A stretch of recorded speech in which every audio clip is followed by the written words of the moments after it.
Bom dia, pessoal. Sejam todos muito bem-vindos ao segundo ciclo de palestras do programa de pós-graduação em fitopatologia da UFRPE.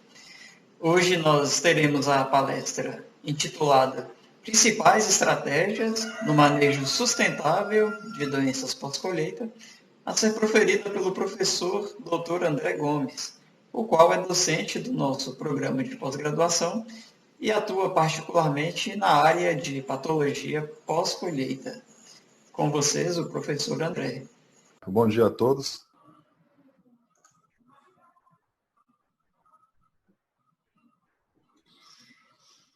Estão conseguindo enxergar a tela? Sim, André, já estamos vendo sua tela.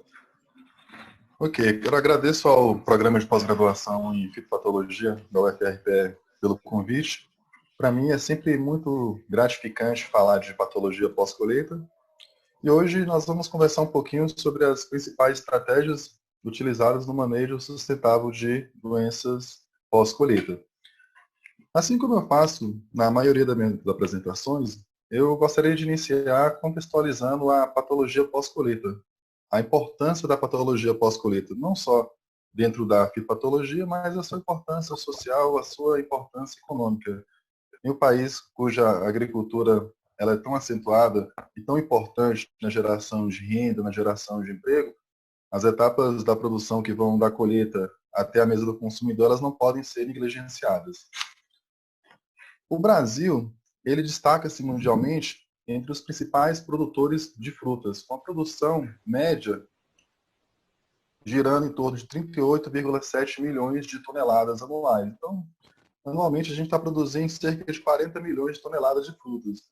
Outros países que destacam, frutas frescas, né? Outros países que se destacam é a China e a Índia como maiores produtores respectivamente. Estados Unidos, Itália, Espanha, México também tem grande importância na produção mundial de frutas frescas. Quando se fala na produção brasileira de frutas frescas, podemos dar destaque para dois importantes fatores. A gente não produz só frutas tropicais, né? Assim, a gente está no país tropical, mas a diversidade de frutas que a gente produz é muito ampla, vai desde frutas de origem tropicais a frutas temperadas. O Brasil é um dos principais produtores mundiais de frutas cítricas. A gente também tem um grande destaque na produção de frutos de abacaxi, de banana, de coco, mamão, dentre outras frutas. O valor da produção brasileira ele tem um impacto muito grande na economia do nosso país, girando em torno de 32 bilhões de reais anuais, só em função da produção de frutas frescas. Outro fator muito importante, num aspecto bem peculiar da produção de frutas brasileiras, é que parte da produção de algumas frutas é destinada à exportação, fazendo a movimentar a balança comercial do nosso país. Ou seja, de acordo com dados do IBGE de 2018, 877 mil toneladas foram exportadas, gerando uma renda de 980 milhões de reais. Dentre os principais frutos que são destinados à exportação, a gente pode citar frutos de manga, de melão, de limão, dentre outros. Segundo dados da Organização Mundial das Nações Unidas para Alimentação e Agricultura, a FAO, a produção mundial de frutas frescas ela vem crescendo gradativamente desde os anos 2000. Ou seja, a cada ano que passa, a gente está aumentando um pouco a produção de frutas, muito em função do aumento da população mundial, consequentemente, aumento pela necessidade, pela demanda de alimentos, não é diferente para as frutas. Mas para as frutas tem outro aspecto peculiar, que também é aumento do interesse da população no consumo e na ingestão de frutas frescas. Segundo os dados dessa mesma organização, a FAO, e da Organização Mundial da Saúde, eles recomendam que um homem adulto deve ingerir, no mínimo, 400 gramas por dia de frutas e hortaliças frescas. Entretanto, mesmo com esse conhecimento positivo acerca dos aspectos positivos, a importância de ter uma alimentação equilibrada com o consumo de frutas e hortaliças, é muito baixo o índice da população que ingere a necessidade recomendada. Levantamentos realizados pelo IBGE demonstra que cerca de 90% da população brasileira ela não ingere a quantidade recomendada hortaliças. É sábio, né, as demandas de aumento a perspectiva de aumento da população de 23 de 8 bilhões, 2055, 10 bilhões, e associada a essa demanda, todos nós já conhecemos essa necessidade de aumentar a produção mundial de alimentos, e assim não é diferente para frutas. Apesar que eu mostrei no gráfico anterior para vocês que a produção de frutas ela vem aumentando gradativamente nos últimos anos, esse aumento ela não vem acompanhando o aumento das projeções da população mundial. Então, a gente tem a necessidade, assim como aumentar a produção de alimentos, aumentar a produção de frutas, especialmente também pelo aumento do interesse de consumo de frutas frescas pela população. Mas quando a gente fala de produção, de aumento de produção, a gente não consegue fazer um paralelo direto do que é produzido com o que de fato chega à mesa do consumidor para a produção de frutas e hortaliças. Principalmente devido ao quê? Devido às perdas que ocorrem durante a cadeia de produção. Então, necessariamente, aumentarmos a produção de alimentos, aumentarmos a produção de frutas, não necessariamente vai aumentar a oferta de frutas e hortaliças para o consumidor. Quando a gente fala de perdas de produção, essas perdas elas podem chegar na ordem de até 25% da produção em países industrializados.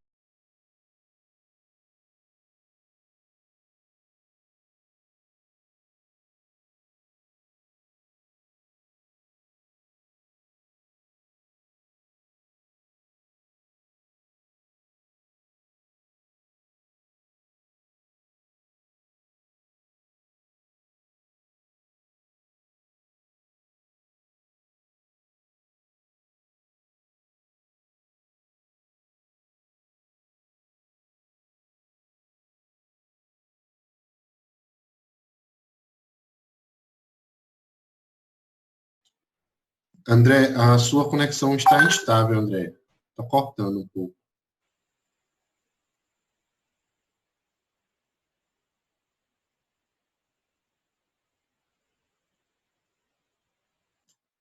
Pessoal, me desculpem pela falha técnica. Vamos aguardar só um minutinho o restabelecimento da conexão do professor André, tá?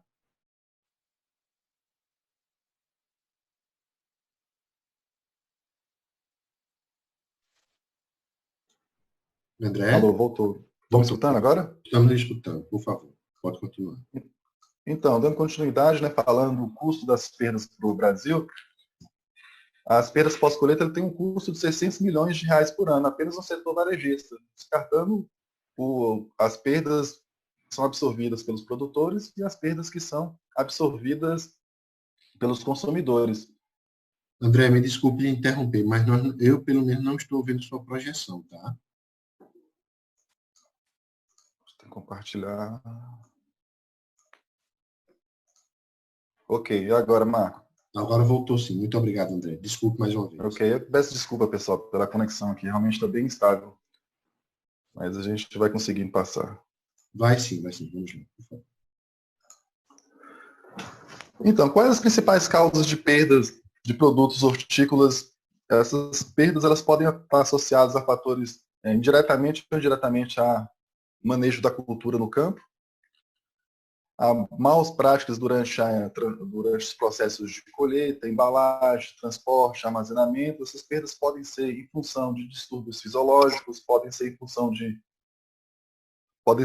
de danos mecânicos e também devido à ocorrência de doenças. Grande parte das perdas que ocorrem nas etapas pós-colheita é devido à ação de micro-organismos fitopatogênicos. Dentre esses, cerca de 80 a 90% das perdas por ação microbiana é decorrente do ataque de fungos fitopatogênicos.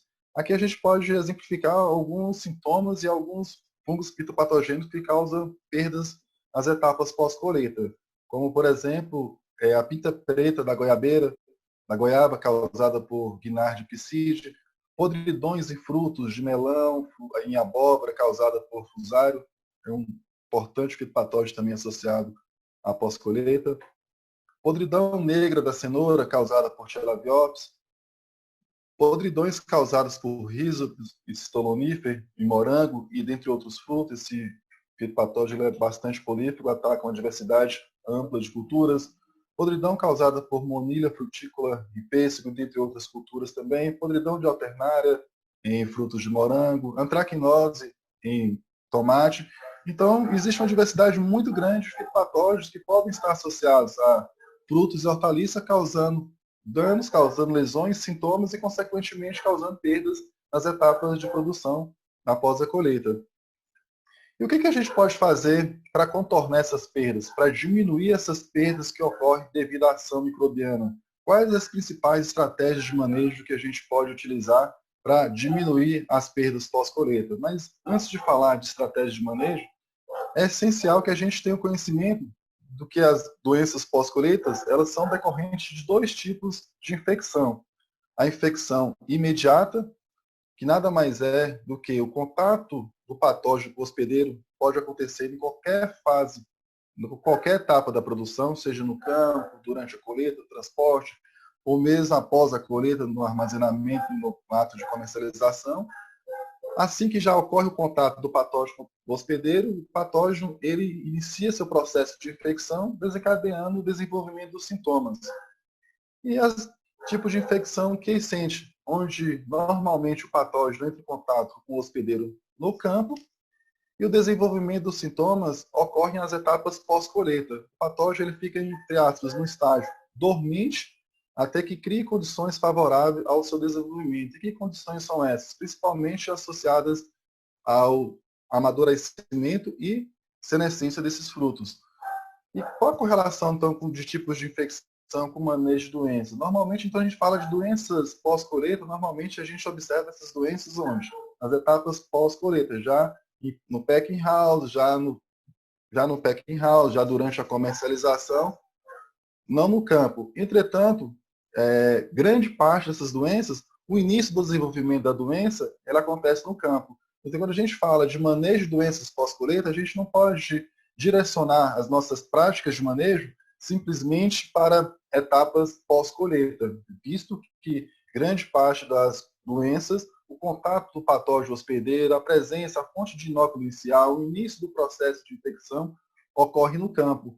Então, onde atuar no manejo de doenças pós-colheita? A gente deve atuar em toda a etapa de produção, toda a cadeia de produção, desde o campo, colheita, processamento, transporte, armazenamento, comercialização, até chegar à mesa do consumidor. Isso é crucial para que a gente tenha sucesso no manejo de doenças pós-colheita. E qual é o principal objetivo do manejo de doenças pós-colheita? Nada mais é do que evitar ou retardar o surgimento de sintomas. Aumentar o tempo que esse fruto ou essa hortaliça vai estar disponível para o consumidor. Aumentar a sua vida de prateleira.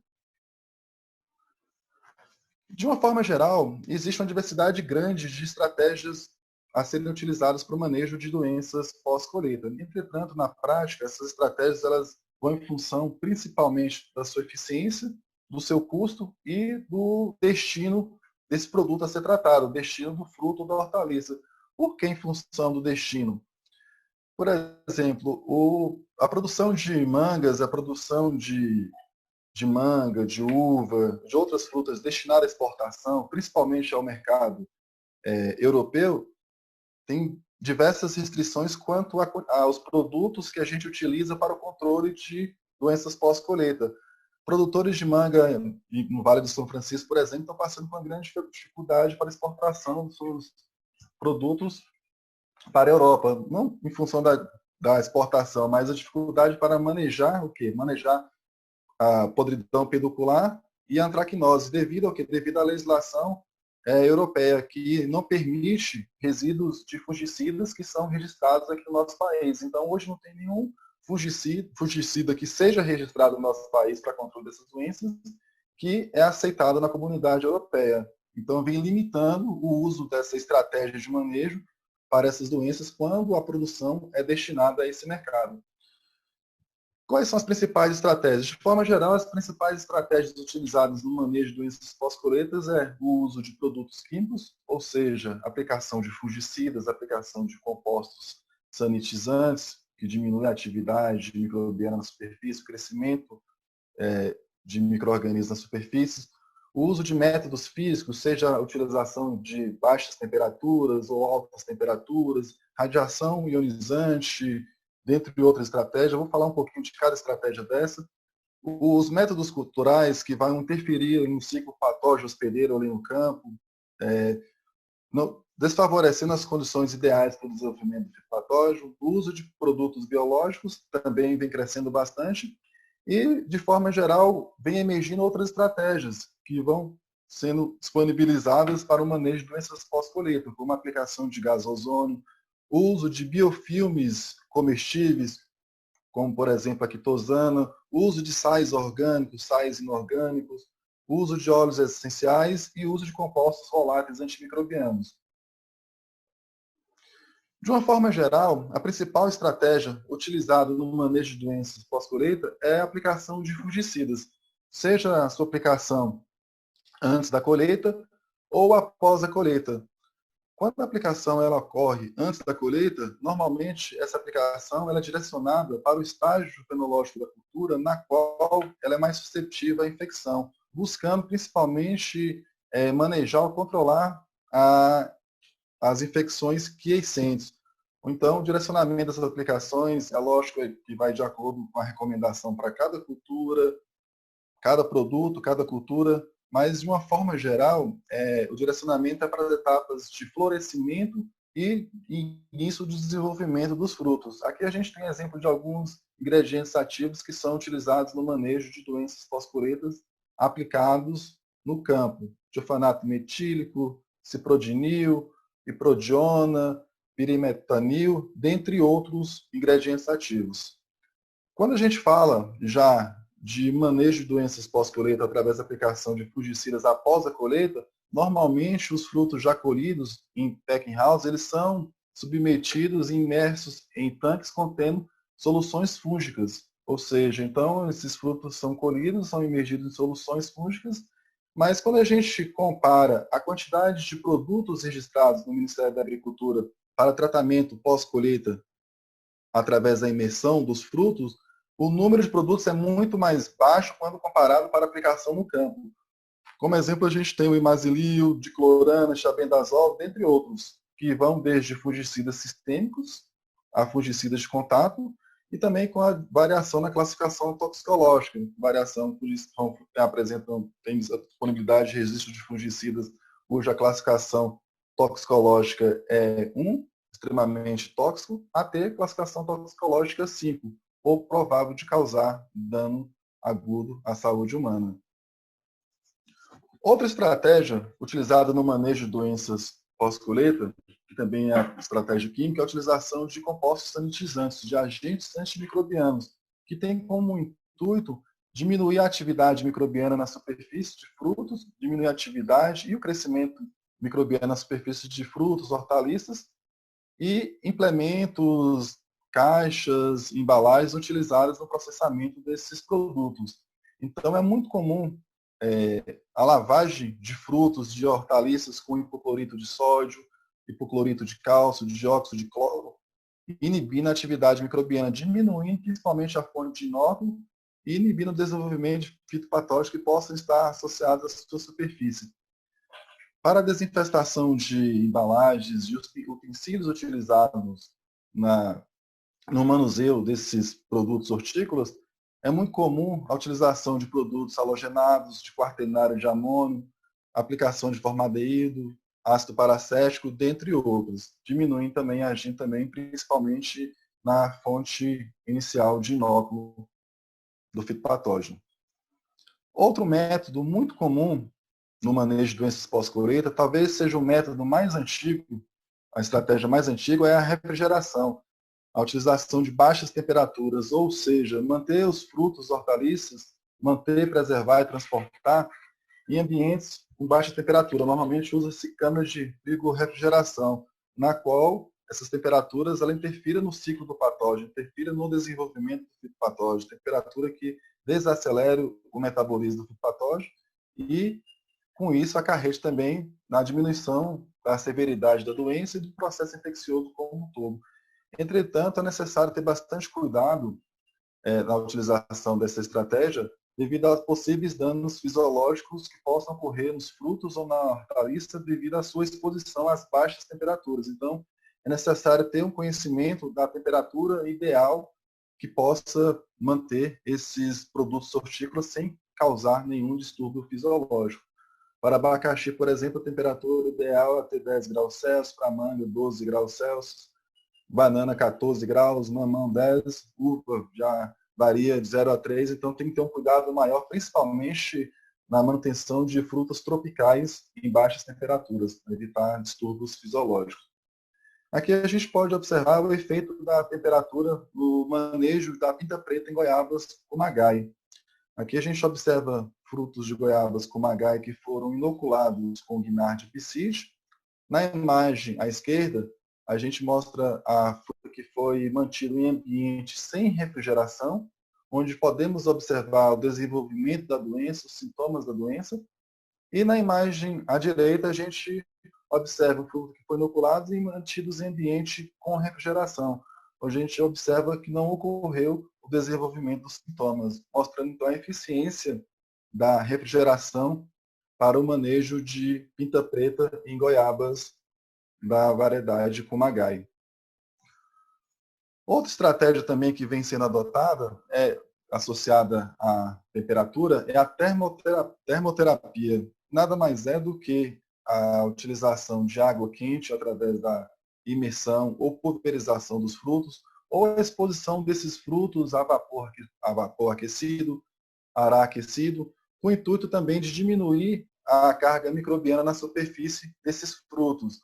É muito comum a utilização dessa técnica em frutos de mamão e frutos de manga, principalmente com o intuito objetivo principal de controlar mosca das frutas para frutos destinados à exportação dos Estados Unidos e mamão, devido a ser uma praga quarentenária. Entretanto, essa exposição dos frutos a altas temperaturas, que podem variar de 50 a 55 graus Celsius, também tem um cuidado para não causar nenhuma desordem nos frutos, ela atua reduzindo a carga microbiana, a carga de fitopatógeno na superfície desses frutos, diminuindo, consequentemente, a incidência e a severidade de doença.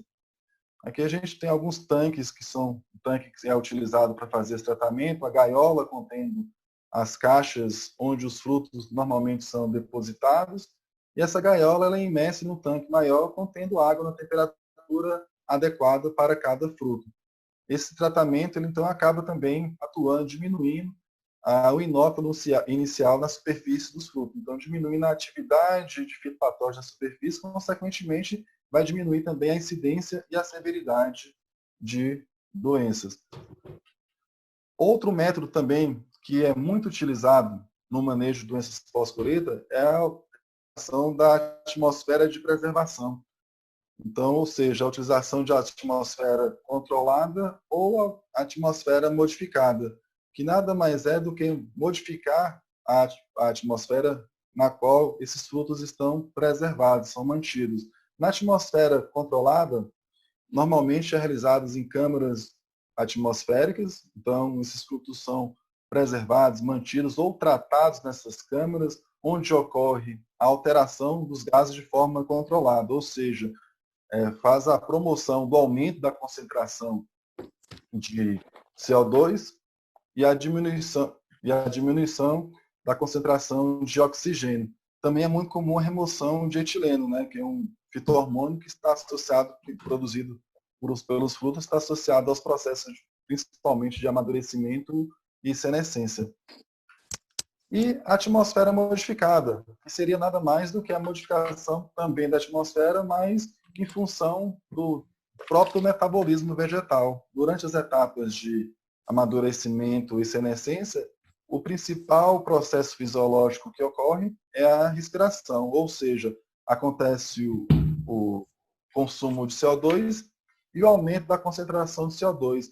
Aí vem a pergunta, e como que a atmosfera, essa alteração da atmosfera, ela atua no manejo de doenças de planta?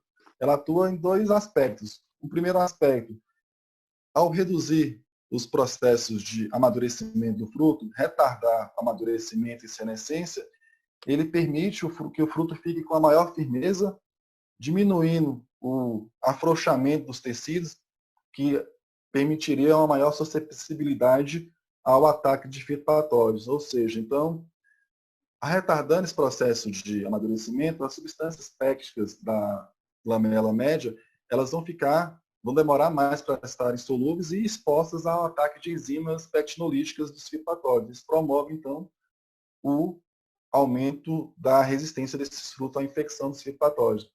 Outro fator importante é que, retardando também o amadurecimento de senescência, vai se retardar a diminuição dos compostos antifúngicos pré-formados, ou seja, vai manter a concentração de compostos antifúngicos por um maior tempo. E outro fator, já não inerente diretamente ao hospedeiro, mas sim ao fitopatógeno, é a alteração no metabolismo do fitopatógeno. Né? Os fungos, os principais agentes de doenças pós-colheitas, também respiram. Então, diminuindo a concentração de oxigênio e CO2, a gente retarda o metabolismo desses fitopatógenos, diminuindo o seu desenvolvimento e, consequentemente, diminuindo a incidência e severidade de doenças na pós-colheita.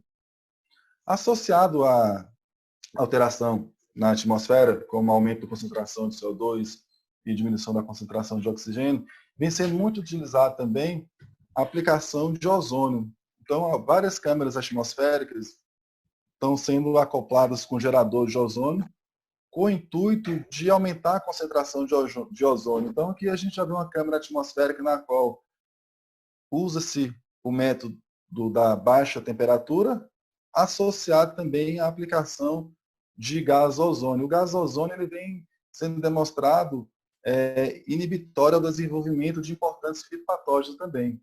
Aqui a gente vê uma figura mostrando a taxa de germinação de importantes fitopatógenos associados a doenças pós-colheita, geótrico, penicilio digitato, penicilio itálico, Rhizopus stolonifer, Botrytis cinerea, Penicillium spans, Monilia, onde a gente pode observar que a taxa de germinação ela vai diminuindo de acordo com o aumento do tempo de exposição ao gás ozônio. Quanto maior o tempo de exposição, diminui a taxa de germinação, mostrando assim a eficiência desse gás, principalmente na redução do potencial de germinação de esporos fúngicos que possam estar associados à superfície de frutos e produtos hortícolas.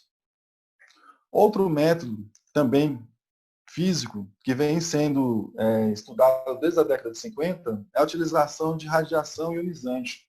Nada mais é do que a exposição de produtos hortícolas, seja já embalados ou a granel, a raios gamas, raios-x e outros feixes de elétrons com comprimento de ondas específico, com o intuito principal de diminuir o desenvolvimento de doenças pós-colheita, mas também retardar os processos de amadurecimento e senescência que afetam diretamente as doenças pós-colheita e o controle de pragas. Existe a resolução da Anvisa, número 21 de 2001, que vem estabelecendo essas normas para a radiação de produtos, estabelecendo tempo de exposição, qual o comprimento de onda, qual o tipo de raios que podem ser utilizados para cada determinado produto. Sendo que cada produto hortícola que é tratado com essa técnica deve conter essa informação no seu rótulo. Aqui a gente vê o símbolo indicando que foi exposto à radiação ionizante. Outra estratégia utilizando radiação, agora radiação ultravioleta, que também vem sendo empregado no manejo de doenças pós-colheita, é o uso de radiação ultravioleta, principalmente para manejo de doenças pós-colheitas em morango e uva. Normalmente ocorre a exposição dos frutos à radiação ultravioleta e essa exposição, tudo indica que ela promove respostas de defesa, induz respostas de defesa no hospedeiro. A gente pode observar aqui a imagem do trabalho desenvolvido por alguns pesquisadores, mostrando aqui, desenvolvimento de mofo cinzento em frutos de morangos tratados e não tratados com radiação violeta. Na parte superior, a gente tem frutos de morango que não foram tratados com radiação ultravioleta e foram inoculados com Botrytis cinerea. Na imagem inferior, a gente observa frutos que foram tratados durante 60 segundos com radiação ultravioleta e também inoculados com Botrytis cinerea. Os frutos ambos foram incubados a 22 graus Celsius por um período de 5 dias. onde a gente pode observar que os frutos que foram tratados com radiação ultravioleta não ocorreu o desenvolvimento da doença. Então, diminuiu a incidência da doença.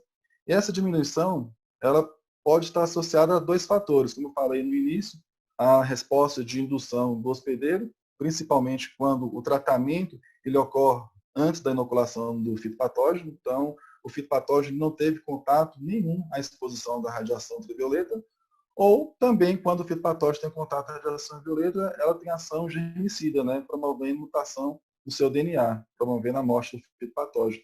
É uma técnica que está sendo empregada, está sendo bastante investigada também, mas a gente tem que ter um certo cuidado devido à sua utilização, principalmente para evitar danos que possam ser provocados no tecido vegetal devido à exposição com a radiação ultravioleta. Com o crescente aumento da conscientização da população, a preocupação, né, com os riscos associados a altos níveis de fungicidas na agricultura, e principalmente nas etapas pós-colheita, aumentou-se muito as buscas por estratégias alternativas ao uso de fungicidas, principalmente no controle e no manejo de doenças pós-colheita.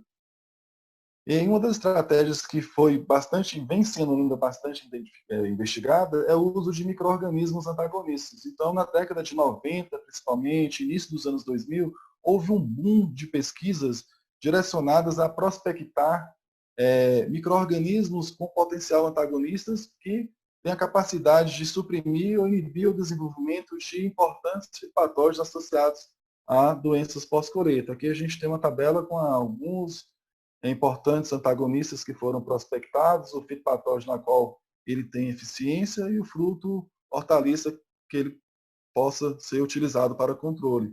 Então, foi prospectado e caracterizado o potencial desde bactérias a fungos leveduriformes e fungos filamentosos também. Entretanto, quando a gente observa e faz uma busca na literatura de uso de antagonistas, de micro-organismos, trabalhos falando da prospecção de micro-organismos para o controle de doenças pós-colheita, é muito grande o número de trabalhos. Entretanto, é extremamente triste ver que o número de produtos registrados ele é muito ínfimo quando comparado ao número de pesquisas realizadas. A gente tem pouquíssimos produtos registrados quando se compara a quantidade de pesquisas que já foram desenvolvidas nessa temática.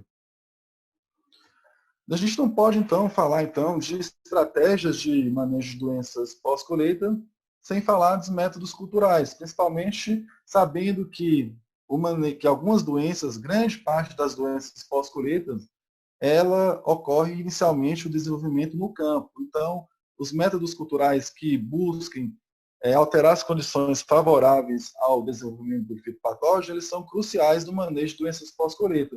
A gente pode citar algumas estratégias aqui, estratégias simples, fáceis e que têm um impacto muito grande no desenvolvimento de doenças, como o sistema de irrigação adequado, evitar a utilização de sistema de irrigação por aspersão.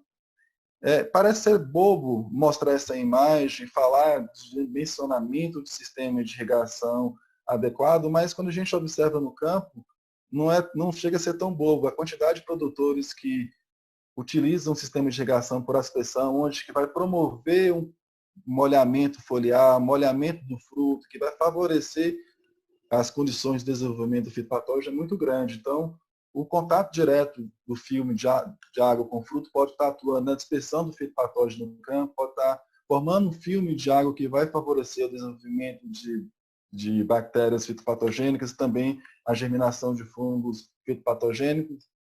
A poda sanitária também ela vai atuar diminuindo a fonte de inóculo, não só a poda sanitária, a poda de aeração, promovendo, diminuindo o microclima que normalmente forma-se nos pomares, saindo das condições favoráveis ao desenvolvimento das principais doenças que acontecem nessas culturas, como a mangueira. Você faz a poda sanitária, ao melhorar a aeração, melhorar o espaçamento, você vai estar diminuindo a incidência de antracnose, dentre outros fitopatógenos que acontecem a sua infecção no campo e o desenvolvimento da doença a observação dos sintomas da doença nas etapas de pós-colheita, assim como outras estratégias, como a adubação equilibrada, o cultivo protegido, dentre outras. Não só o uso de métodos culturais, mas boas práticas também, principalmente durante a colheita, são cruciais para o manejo, para um bom manejo de doenças pós-colheita, como a remoção de material doente, remover frutos doentes, não deixar frutos doentes próximos a frutos sadios que vão estar servindo de inóculo inicial. São estratégias muito simples, muito fáceis de se fazer e com um impacto muito grande no manejo de doenças pós-colheita. Evitar a promoção de danos mecânicos, como o uso de sacos, bolhas no fundo de caixas plásticas, para evitar danos físicos e a abertura de portas que possam servir para início de infecção de fitopatógenos, a higienização de mesas de classificação, dentre outras. Então, são estratégias muito simples, mas com efeito muito grande, principalmente nas infecções quiescentes, onde no campo o fitopatógeno inicia seu processo de infecção. Com a pressão para a utilização de produtos alternativos ao uso de fungicidas no manejo de doenças, principalmente no manejo de doenças pós-colheita, vem crescendo muito a utilização de produtos geralmente reconhecidos como seguro, o GRAS, destinado como GRAS, ou aditivos de alimentos. São produtos que têm baixa toxicidade a mamíferos e reduzido impacto ambientais. No manejo de doenças pós-colheita, alguns sais orgânicos e inorgânicos, alguns revestimentos antifúngicos comestíveis, extratos de plantas já estão sendo bem empregados no manejo de doenças. São diversos os sais orgânicos e orgânicos que são utilizados. A gente pode dar exemplo de alguns aqui: carbonato de sódio, bicarbonato de sódio, carbonato de potássio, bicarbonato de potássio, sorbato de potássio, cloreto de cálcio, dentre outros, né? Eu tenho informação que carbonato de sódio, bicarbonato de sódio, sorbato de potássio já está sendo bastante empregado no manejo de bolo verde e do bolo verde do bolo verde e bolo azul dos citros, através da imersão de frutos já em pack house, já em etapa de pós-colheita, em soluções com a concentração variando de 1 a 3% desses sais. De uma forma geral, o modo de ação de aplicações de sais orgânicos e inorgânicos, ele não é totalmente ainda compreendido, mas alguns trabalhos vêm informando que tudo indica que a ação dos sais na inibição do desenvolvimento de fitopatógeno pós-colheita está associado principalmente à presença desse sal no sítio de infecção, tendo atuação tóxica direta ao fitopatógeno, também promovendo alteração no pH ali naquele sítio, no local de infecção, que pode estar associado na alteração de genes relacionados à patogenicidade do fitopatógeno e também na promoção de indução de mecanismos de resistência. Outra estratégia que vem sendo muito comum e cada vez mais crescente em pack house é o uso de revestimentos. Inicialmente, o intuito de diminuir as perdas de peso, as perdas de tamanho e melhorar o aspecto físico dos frutos. A maioria dos revestimentos era composto por ceras que continham a presença de fungicidas para inibir o desenvolvimento dos fitopatógenos. Então, utilizava de ceras para melhorar o aspecto físico, os atributos físicos dos frutos e associada a fungicidas, para também diminuir o desenvolvimento de doenças nas etapas pós-colheita. Mas com essa crescente pressão para a diminuição da aplicação de fungicidas, principalmente em produtos hortícolas, cresceu-se muito nessa busca por produtos alternativos. E um produto que vem ganhando a atenção e alavancando essas pesquisas é o uso da quitosana. Então, aumentou-se muito o número de pesquisas buscando por revestimentos de origem animal e vegetal que sejam biodegradáveis, que sejam comestíveis e que apresente ou não apresente toxicidade a mamíferos ou a humanos. A quitosana nada mais é do que um biopolímero derivado da deacetilação da quitina, que é um polímero encontrado no exoesqueleto de crustáceos. Aqui, então, a gente pode observar o efeito da aplicação de diferentes doses de quitosana no controle de penicílio digitato em citros. Na imagem A aqui, a gente observa fruto que não foi submetido a nenhuma dose, a dose zero de quitosana. Imagem B, fruto que foi submetido a 2 gramas por litro. Fruto que foi submetido a 4 gramas por litro. Na imagem D, 6 gramas, 8 e 10 gramas, respectivamente. A gente pode observar que, com o aumento da dose de quitosana, ocorreu a diminuição da severidade de podridão verde em citros, mostrando a eficiência da aplicação de quitosana no manejo da podridão verde em citros. E como que a quitosana atua no fitopatógeno? Alguns trabalhos vêm indicando que ela interage com macromoléculas com carga positiva na superfície da parede celular de fungos, promovendo o quê? O extravasamento celular de eletrólitos e também na sua interação com o DNA, interagindo com o RNA mensageiro e na síntese proteica. Mas, de uma forma geral, a quitosana vai atuar, tem um efeito antimicrobiano contra os fitopatógenos, também devido à formação de um filme que atua como barreira, então tem a sua atuação direta no metabolismo do fitopatógeno, promovendo a morte microbiana, também a promoção de uma barreira física que vai impedir os processos de infecção ou retardar os processos de infecção, e alguns indícios mostrando que possa estar associado também à indução de respostas de defesa do vegetal. Outra estratégia que vem sendo bastante investigada também nos últimos anos é o uso de óleos essenciais. Óleos essenciais são extratos de plantas obtidos através da destilação a vapor ou prensagem a frio de órgãos aromáticos de plantas. Normalmente, esses extratos eles compreendem uma mistura complexa de mais de 100 compostos de diferentes grupos químicos, onde nessa mistura também tem a predominância de 1 a 2 compostos em maior concentração.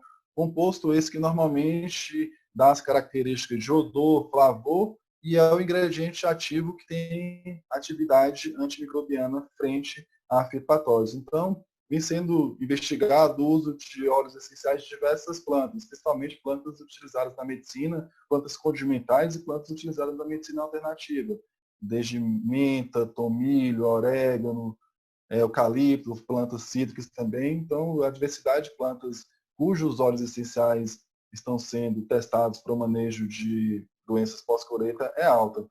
Aqui a gente vê a figura mostrando a composição, a tabela mostrando a composição química do óleo essencial de tomilho. A diversidade de compostos é bem grande e a presença de 1 a 2 compostos em maior concentração. Nesse caso aqui, para esse óleo, a presença de furano, porcentagem de 12,19, e de timol, 38,71. Normalmente, esses compostos que estão em maior predominância, eles são os ingredientes ativos, os que apresentam potencial de inibição do desenvolvimento de micro-organismos. A partir daí, vários outros trabalhos estão sendo realizados mostrando a utilização desses compostos de forma isolada, como o timol, carbracol, dentre outros compostos que estão sendo encontrados predominantes em óleos essenciais. Então, algumas pesquisas vêm gerando a síntese de compostos utilizando esses compostos majoritários, ou seja, fazer a síntese de um composto com timol, carbracol, dentre outros, e também associado a revestimentos biocomestíveis, como a gente falou, da quitosana. Então, no manejo desse pós-colheita vem crescendo bastante esse uso de revestimento que tenha um potencial antimicrobiano, faça essa proteção, essa barreira física também contra a perda de peso, melhorar a aparência, associado também com ingredientes ativos presentes em óleos essenciais, como timol e cravacol. E outra estratégia que vem crescendo bastante no manejo de doenças pós-colheita é, principalmente devido após a descoberta de Muscódio albus e seu potencial de produção de voláteis antimicrobianos que tem a capacidade de inibir o crescimento e, em muitos casos, promover a morte de uma diversidade ampla de micro-organismos, dentre eles alguns micro-organismos fitopatogênicos. Então, esse potencial desse fungo, de grupos de fungos próximo a esse gênero, de produzir compostos voláteis antimicrobianos está sendo investigado. E nessa linha de pesquisa que a gente vem trabalhando. O nosso grupo de pesquisa vem trabalhando na microfumigação no controle de doenças pós-colheita.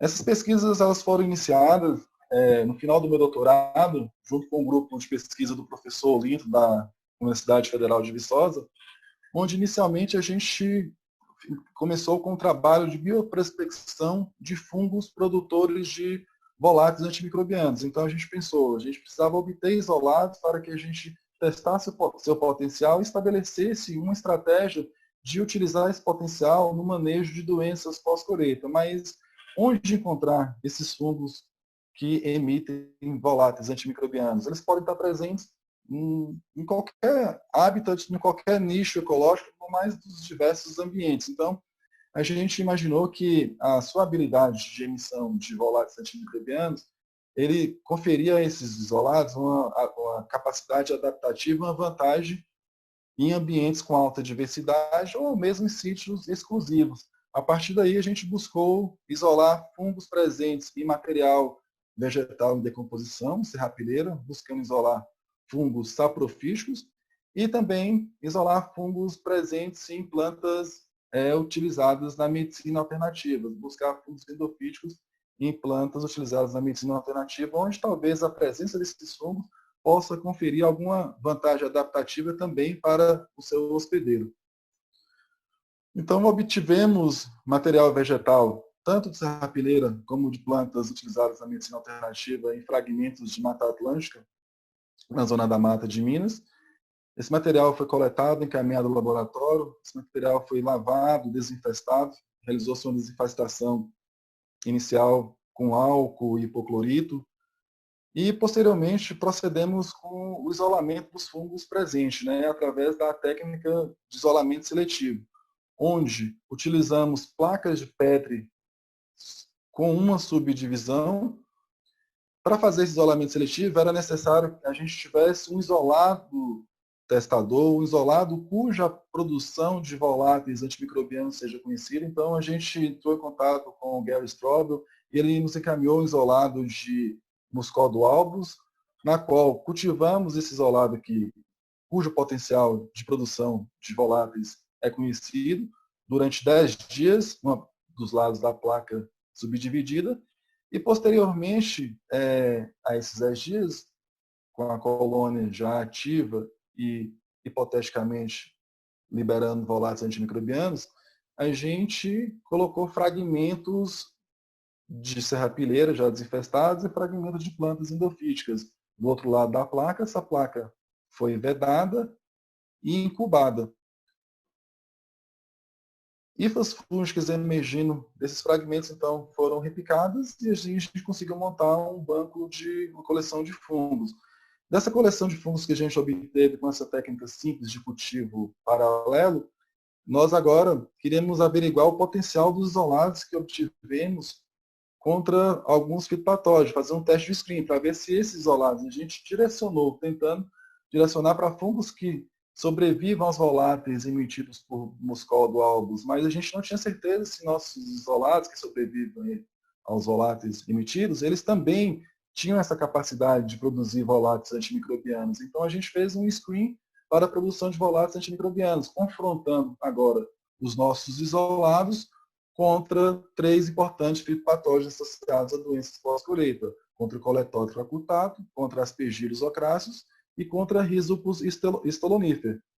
Então, da mesma forma, com essa técnica simples de cultivo paralelo, a gente agora, nós cultivamos o nosso isolado durante um determinado período de tempo e, posteriormente, depositamos no outro lado da placa de Petri, sem nenhum contato físico, ou seja, uma placa subdividida, não há contato físico, não há difusão de solutos pelo meio.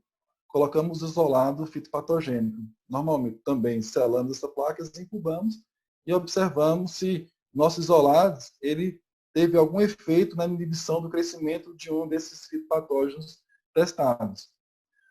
Como resultado, a gente obteve apenas 3 isolados que inibiram pelo menos um dos fitopatógenos testados. Então, 3 isolados que compreenderam dentre as espécies de Muscódo e as espécies de Simplicílio. Então, a gente conseguiu obter isolados de muscóvio e catanense e 5 isolados que seriam uma novidade taxonômica. 5 isolados do gênero muscóvio seriam novidade taxonômica e 2 isolados de simplicílio também, que seria uma novidade taxonômica. Assim, então, a gente fez a descrição de 2 novas espécies. Então, essa busca por fungos com potencial antimicrobiano, ela nos fez nos deparar com duas novidades taxonômicas. Então, a gente descreveu a espécie de Muscódo corfeano, que foi publicado na Cryptogram College, e de Simplicílio corfeano, que foi publicado na Fitotaxa. Ok, então agora a gente já conseguimos obter os nossos próprios isolados. Qual o próximo passo que nós pensamos? Agora a gente tem que conhecer realmente a capacidade desses isolados em inibir uma ampla gama de fitopatógenos associados a problemas pós-colheita. Então a gente testou a capacidade dos nossos isolados de Muscódo corfeano e Muscódo catanense contra espécies de aspergilos frequentemente associadas a grãos de café, aspergilos atratos, esclerótios, legas, principalmente associados que também causam problemas de contaminação com micotoxinas. Realizamos esse ensaio também através da técnica de cultivo paralelo, agora avaliando a capacidade in vitro desses isolados em inibir um grupo maior de fitopatógenos. Da mesma forma, cultivamos os nossos isolados na placa subdividida por um determinado período de tempo. Posteriormente, nós depositamos um plug de micélio contendo estrutura de isolados de aspergilos. Foi incubado, foi lacrado e incubado durante 6 dias. Posteriormente, nós fomos observar a inibição do desenvolvimento da colônia. Para isolados na qual não observou-se crescimento micelial após o período de exposição aos voláteis dos nossos isolados, nós removemos esse plug de micélio e depositamos em outra placa de Petri, sem a presença agora do isolado hipoteticamente produtor de voláteis antimicrobianos, para averiguar se o efeito desse crescimento era o que? Era fungicida ou fungistático.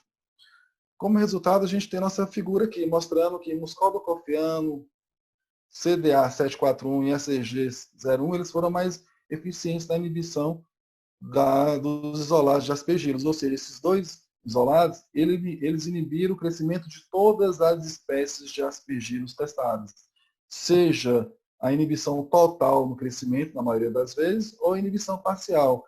E, em alguns casos, em algumas situações, promovendo a morte do isolado de aspergilos testado. Muscódo corfeano CDA 741, ele promoveu a morte de 60% das espécies de aspergilos testadas.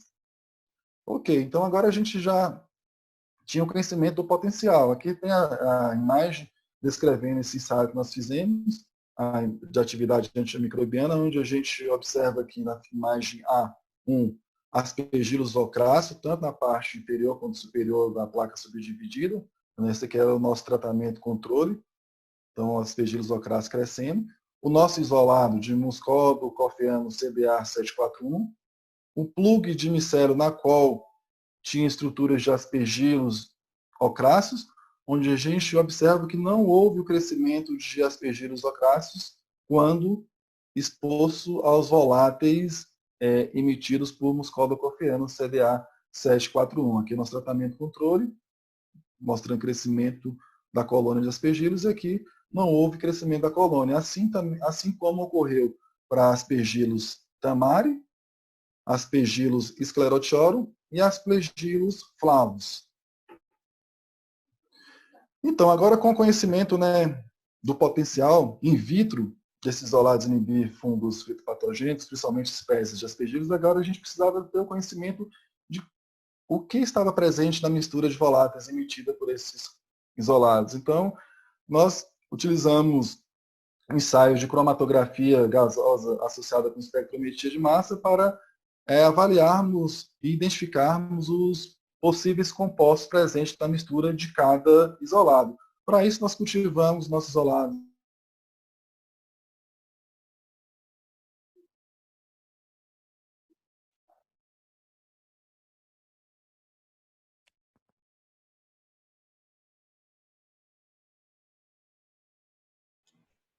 André?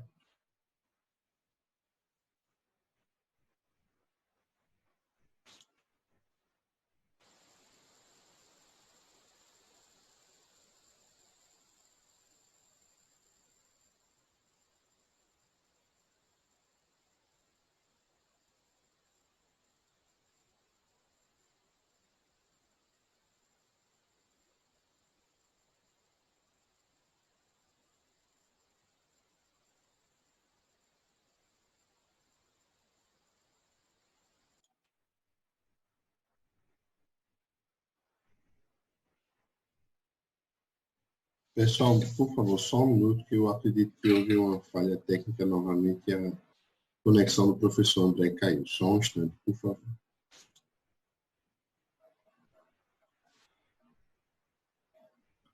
Ô, Marco, Oi, André. acho que Voltou? interrompeu, caiu novamente a conexão. Poderia me Caiu? direcionar onde que parou? Eu estava falando da identificação dos voláteis. Você pode botar a apresentação de volta, por favor?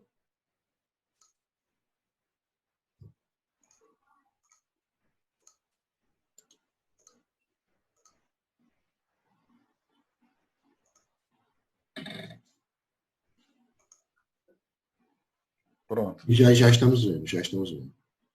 Parei nesse exato slide, né? Exatamente, exatamente. Ok, pessoal. Então a gente agora fez uma identificação do perfil de voláteis presente na mistura desses isolados que a gente tem agora com potencial já conhecido. Então, assim, de massa e o suposto composto para cada tempo. Então, a gente agora sabemos o que tem nessa mistura de voláteis.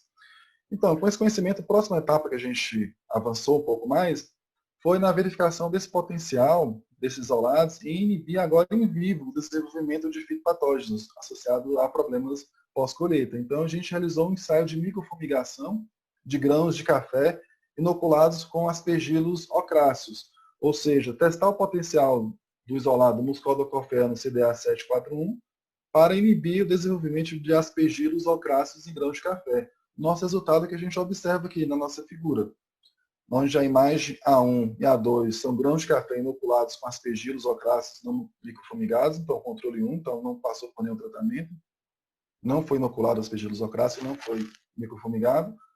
A imagem B1 e B2, a gente observa, controle 2, grãos de café inoculados com aspergilos ocráceos. Os grãos foram inoculados e não foram microfumigados. A gente pode observar o crescimento, a emergência de conidióforos e conídeos de aspergilos ocráceos. E na imagem C1, imagem C2, a gente observa grãos de café inoculados com aspergilos ocráceos e microfumigados, ou seja, expostos durante 6 dias aos voláteis de Muscodocophaeano CDA 741. É o que observamos agora o resultado da imagem D1 e D2, onde os grãos de café que foram expostos aos voláteis, eles não apresentaram a emergência ou crescimento de aspergilos ocráceos na sua superfície. Partindo para outro ensaio de microfumigação, agora decidimos utilizar esse potencial, ou testar esse potencial de produção de voláteis de Muscodocophaeano CDA 739 contra coletótricos cultato e botrytis cinerea em fruto de morango, avaliar essa estratégia no manejo do mofo cinzento e antracnose do morangueiro. Para isso, nós inoculamos morangos, frutos de morangos orgânicos, com esses fitopatógenos. Esses frutos eles foram depositados em caixas plásticas que posteriormente foram hermeticamente fechadas. Essas caixas, para avaliar o efeito dos voláteis produzidos por esse isolado, nós depositamos ao lado das caixas culturas de Muscodocophaeano CDA 741 e vedamos essas caixas. Então, essas culturas metabolicamente ativas estariam aqui produzindo e emitindo voláteis, as placas abertas, né, que preencheria a atmosfera da caixa. Essas caixas foram mantidas a 12 graus Celsius durante 12 horas, com o fotoperíodo de 12 horas, durante 5 dias. Posteriormente, nós avaliamos a incidência e a severidade dessas duas doenças. Para a antracnose, a incidência de antracnose ela diminui em 100% nos frutos que foram microfumigados, ou seja, nos frutos que foram expostos aos voláteis de muscólogo cofeano CDA 741, não houve observação da incidência da doença. Aqui a gente vê a imagem do nosso ensaio, na imagem A, frutos de morango que foram inoculados com coletótrico acutato, onde a gente observa o desenvolvimento de antracnose, e na imagem B, frutos de morango que foram inoculados com coletótrico acutato e micofumigados, onde a gente observa aqui um contraste em frutos que foram inoculados e micofumigados, a gente não observa o desenvolvimento da doença, e frutos que foram inoculados não passou pela exposição, não foram micofumigados, onde a gente pode observar o desenvolvimento da antracnose em morangueiro. Para mofo cinzento, o processo de micofumigação ele reduziu 81% a incidência da doença, onde a gente observa aqui também nas imagens, na imagem D, frutos de morango inoculados com Botrytis cinerea e não micofumigados, onde a gente observa a incidência e a severidade da doença. E na imagem E, frutos de morango inoculados com Botrytis cinerea e micofumigados, onde a gente observou que ocorreu a redução de 81% da incidência. Aqui a gente novamente tem uma imagem mostrando o contraste de frutos que foram inoculados e não micofumigados e frutos que foram inoculados e micofumigados. Quais as próximas etapas, então, agora, que a gente vem caminhando? Então, agora a gente vem caminhando, a nossa aluna de doutorado, a Bárbara, que faz parte da tese de doutorado dela, ela vem buscando promover uma estratégia de micofumigação com sachê substrato, sachê colonizado por muscólogo cofeano. Então, a gente vem tentando alavancar essa pesquisa, tentando obter um substrato de cultivo ideal que possa potencializar a emissão de voláteis antimicrobianos e que seja também comercialmente fácil de se produzir e que tenha perspectiva de seu uso comercial em larga escala, o cultivo em larga escala permita ser utilizado pela indústria. Então, ela vem verificando diversos substratos, diversas fontes de carbono, fontes de açúcar, para testar um substrato adequado que a gente possa utilizar. Além disso, avaliar também diferentes tempos de micofumigação, ou seja, qual a eficiência do processo de micofumigação, se ele for realizado em 8 horas, ou em um dia, 2 dias. Avaliar qual o tempo necessário para que ocorra a diminuição da incidência e severidade desejada da doença. Assim como a gente também já vem sintetizando, já tem encomendamos alguns compostos prioritários identificados na mistura de voláteis para avaliar esses compostos de forma isolada, para ver se o potencial de inibição que a gente observou in vitro ou mesmo observamos em vivo está associado ao perfil da mistura ou aqueles compostos majoritários ali no perfil da mistura. E como perspectiva, a gente tem obter um substrato adequado para que possa ser utilizado em cultivo em larga escala, além de validar uma metodologia para o uso desse potencial desses fungos no manejo de doenças pós-colheita, principalmente modo de aplicação, tempo de aplicação, e avaliar a eficiência dessa estratégia para diferentes doenças pós-colheita.